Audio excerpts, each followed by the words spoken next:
નમસ્કાર સૌ દર્શક મિત્રો, આજનો મારો ટોપિક છે કે મોબાઈલની દુનિયાનો અહેસાસ. તો આ આખો મારો વિડીયો સાંભળો, મોબાઈલની દુનિયામાં આવો અને નિહાળો કે શું થઈ રહ્યું છે, એ પણ એક લાઈવ એક્ઝામ્પલ દ્વારા. તો સ્કીપ કર્યા વગર જ સાંભળજો અને જે પણ એક્ઝામ્પલ આપું ને એના ઉપર જ મને કોમેન્ટ પણ આપો. હવે નાનકડા બાળકની જ વાત લઈએ. લગભગ મોટા ભાગના બાળકો નાના હોય ને ત્યારે એમને જમવા ટાઈમે મોબાઈલ જોઈએ જ. અને દરેક ઘરમાં મમ્મીઓની આ જ ફરિયાદ હોય કે મારું બાળક જમવા ટાઈમે મોબાઈલ લે જ છે, મોબાઈલ વગર જમતું જ નથી. સાંભળીએ છીએ ને બધાના ઘરમાં, સાચી હકીકત છે. પરંતુ અહીં સવાલ એ છે કે આ મોબાઈલની શરૂઆત, મોબાઈલ દેવાની શરૂઆત કોણે કરી? એ પણ આપણે જ ને. આપણે જ પહેલા વહેલા ક્યાંક ને ક્યાંક આપણે બીજી હોય, કોઈ કામમાં ફસાયેલા હોય ત્યારે શું કરીએ કે આલે બેટા આમાં કાર્ટૂન જો, આમાં ગેમ્સ રમ, ત્યાં હું મારું કામ પતાવી લઉં. ક્યાંક ને ક્યાંક આપણે જ આવું કામ કરીએ છીએ ને. અને દરેક કામ બાળકને આપણે સારા કે આ બધા જ કામ શીખવનાર આપણે ખુદ જ છીએ. અને આજે હું આ વાત જ તમને એક લાઈવ એક્ઝામ્પલ દ્વારા જ સમજાવવા માંગુ છું. મારી આસપાસ જ આ ઘટના બનેલી છે એટલે હું બહુ સરસ રીતે તમને આ વાત સમજાવી શકીશ. કે એક ભાઈ પ્રાઇવેટ સેક્ટરમાં જોબ કરતા હતા અને એમના ધર્મપત્ની ગવર્મેન્ટ સ્કૂલના ટીચર હતા, એટલે એમને બપોરની સ્કૂલ હતી. હવે આ ભાઈને સવારે 7:30 કે 8 વાગે તો જોબ ઉપર પહોંચી જવું પડતું. હવે એમને સવારે વહેલા જ ઉઠવું પડે. એમના ધર્મપત્ની પણ ટિફિન કરવા માટે વહેલા ઉઠી જતા અને એમનું બાળક એમના પપ્પાની જોડે જ ઉઠી જાય. હવે 2 વર્ષનું જ બાળક. હવે શું કરે, પપ્પા પપ્પા તમે મારી જોડે બહાર બેસો ને, પપ્પા પપ્પા મારી જોડે ગાર્ડનમાં આવો ને, પપ્પા આપણે આ કરીએ, પપ્પા તે કરીએ. એવડા બાળકના તો સવાલ અનેક હોય. હવે આ બાળક પણ આમ જ કરવા લાગ્યું. હવે પપ્પા આટલા સવારમાં ક્યાંથી ફ્રી હોય? કારણ કે પપ્પાને તો સવારમાં વહેલા ઉઠવું, નાવું ધોવું, નાસ્તા, પૂજા પાઠ ઘણું બધું હોય, એટલે સમય આપી ના શક્યા. એ શું કે બેટા મારા મોબાઈલમાં જો મસ્ત મજાનું કેવા એનિમલ્સ આવે છે, તું જો ને. હવે બાળક 10 મિનિટ મોબાઈલમાં સરસ જોશે એનિમલ્સ, પરંતુ એને નથી ગમતું. વળી પાછો એ પપ્પા પપ્પા કરવા લાગે ને, એટલે પપ્પા કે નહીં બેટા અત્યારે મારી પાસે ટાઈમ નથી, એક કામ કર તું તારી મમ્મી પાસે જા, એ તારી જોડે સમય વિતાવશે ને તારી જોડે મસ્ત મજાની ગેમ્સ રમશે. હવે જેવું બાળક દોડીને મમ્મી પાસે જાય ને એટલે તરત જ મમ્મી બોલે કે નહીં બેટા જો મારે ટિફિન કરવાના છે, જો મારે તારા પપ્પાના નાસ્તા કરવાના છે ને, જો કેટલું બધું કામ છે, એક કામ કર બેટા તું આટલા બધા ટોયસ છે તો તું રમ ને, તું એકલો શા માટે નથી રમતો? તારે આ બધું એક કામ કર, કેવી મસ્ત સાયકલ લીધી છે એ તું રમ ને. તો પણ બાળકને આ કશું નથી જોઈતું. વળી બાળક નહીં મમ્મા રમને મારી જોડે. તો મમ્મી કે જો આ મોબાઈલમાં મારે કેવું મસ્ત જો નાનકડું કાર્ટૂન છે, એ કેવું બેબી નાનકડું જ છે, એ કેવું મસ્ત સાયકલ ચલાવે છે, તું એ જો તો. વળી બાળક 10 મિનિટ આ કરે છે. રોજનો બાળકનો આ નિત્યક્રમ થઈ ગયો કે બાળક વહેલા ઉઠે છે, 20-25 મિનિટ આવી રીતે મોબાઈલમાં કાઢે છે. હવે ધીમે ધીમે બાળક 20-25 મિનિટમાંથી રોજનું 1 કલાક આ મોબાઈલ રમતા થઈ ગયું. શરૂઆતમાં તો એમના પેરેન્ટ્સને ખૂબ મજા આવી કે હાશ અમને અમારું બાળક સવારે નડતું જ નથી. હવે આ 1 કલાકની લત બાળકને ક્યારે વધતી જાય ને એ બાળક કે આપણને ખુદ નહીં ખબર હોતી નથી. અને બાળકને કદાચ કોઈ એક રીલ્સ જોતું હોય ને તો રીલ્સ સ્ક્રોલ સ્ક્રોલ સ્ક્રોલ કર્યા જ કરશે. હવે આ સ્ક્રોલ્સમાં શું આવશે? અવનવી વેરાયટીઝ, અવનવા વિડીયોઝ જે આપણે વિચારી પણ ના શકીએ. જાત જાતના સારા અને ખરાબ બધા જ વિડીયો આવતા હોય. હવે નાનું કુમળું બાળક જ બધું જોઈ લે છે. આખી દુનિયા પણ મોબાઈલમાં છે અને આવી ખરાબ વસ્તુ પણ મોબાઈલમાં જ છે. હવે નાની ઉંમરે બાળક જોઈ લેશે એટલે એમને એડિક્શન થવાનું જ છે. અને જેવું આ બાળક મોટું થાય ને એટલે તરત એ સ્કૂલે જવા લાગે તો સવારનો નાસ્તો પણ મોબાઈલ સાથે, બપોરે સ્કૂલેથી આવશે તો પણ એમનું જમવાનું પણ એમને મોબાઈલ સાથે જ જોશે.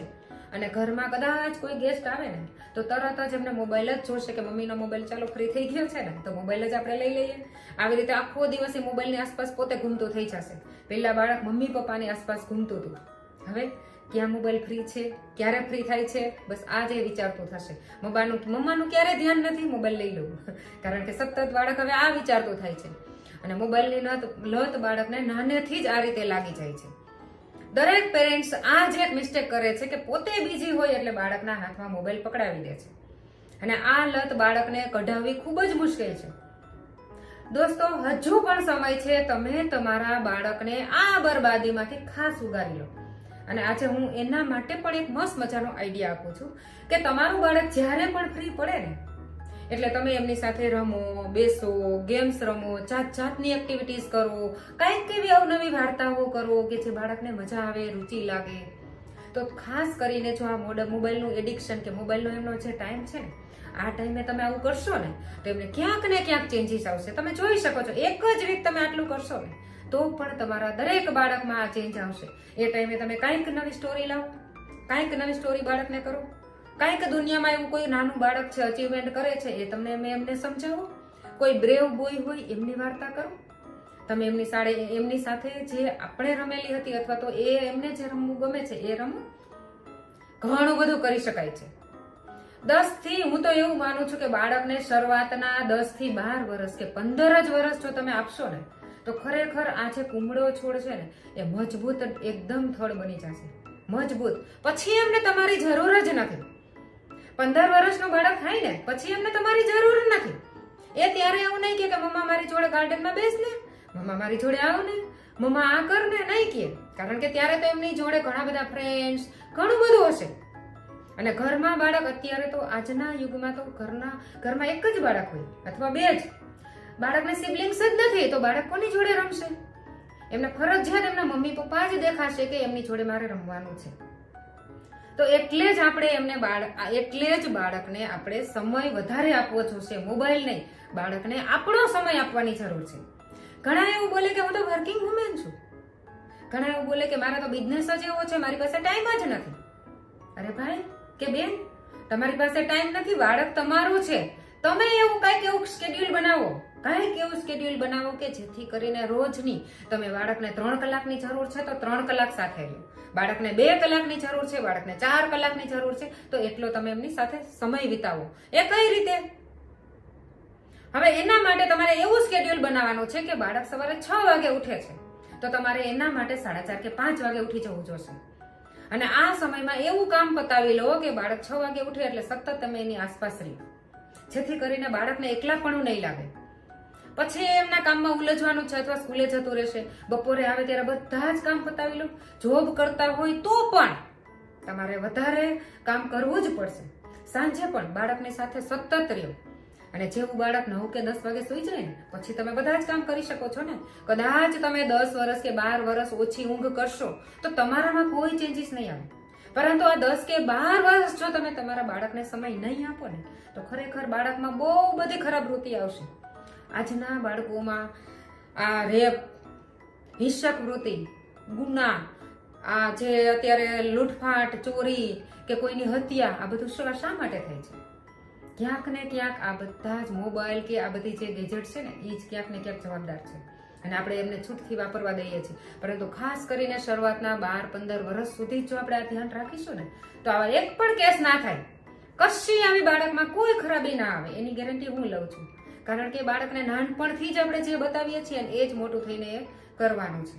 બેઝિક જ એમનું સારું ક્લિયર હશે ને તો ક્યારેય કોઈ ખરાબી નહીં આવે. તો ખાસ કરીને દરેક પેરેન્ટ્સને આજે મારી આ એક નાનકડી એવી રિક્વેસ્ટ છે કે તમે તમારા બાળક માટે ગમે ત્યાંથી ગમે એ રીતે કોઈ પણ સ્કેડ્યુલ બનાવીને તમારો સમય છે કે વર્કિંગનો સમય છે એમાંથી કાઢીને બાળકને જેટલો સમય જોઈએ છે ને એમને જરૂર આપો. તો દોસ્તો, અમારો વિડીયો પસંદ આવે ને તો જરૂર દરેક પેરેન્ટ સુધી પહોંચાડવાની ટ્રાય કરો. ધન્યવાદ.